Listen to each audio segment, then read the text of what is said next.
On a l'ambition de se rendre jusqu'en haut.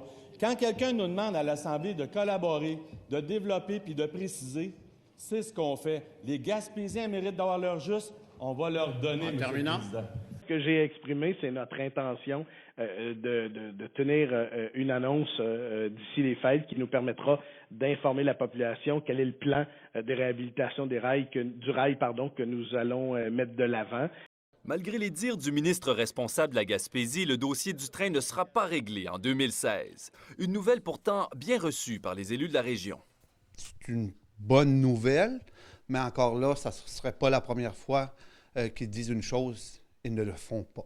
Dans les derniers mois, la dynamique économique a changé dans l'est de la péninsule. Les constructeurs éoliens se tournent vers l'exportation et des partenaires industriels majeurs ont besoin du train. Que l'annonce soit faite en décembre ou en janvier, là, ça importe peu. L'important, c'est d'avoir une bonne annonce qui va être porteuse d'avenir. Puis, on a l'impression d'avoir non seulement été entendu de la part des ministères, mais on a été compris également. Le hic, c'est que le ministère des Transports n'avait pas considéré faire rouler le train jusqu'à Gaspé en priorité. Depuis 2 ans, les fonctionnaires tablent sur une mise à niveau par tronçon du chemin de fer. C'était vraiment, nous autres, de ramener le transport de marchandises jusqu'à Port-Daniel pour la cimenterie et le transport de passagers dans une première étape jusqu'à Nucalai.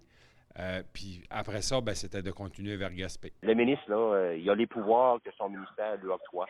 C'est à lui à les exercer. C'est à lui à placer des commandes à ses ministères et d'assumer un leadership. Moi, je ne sens pas ce leadership-là présentement. La table des préfets de la Gaspésie s'est réunie lundi pour faire le point sur le dossier du train. Guy Galland, son président, a été nommé porte-parole du dossier auprès de Québec. Son objectif, s'assurer que le ministre des Transports comprenne que l'économie de la Gaspésie a un besoin urgent du rail. Alexandre Courtemanche, Carleton-sur-Mer.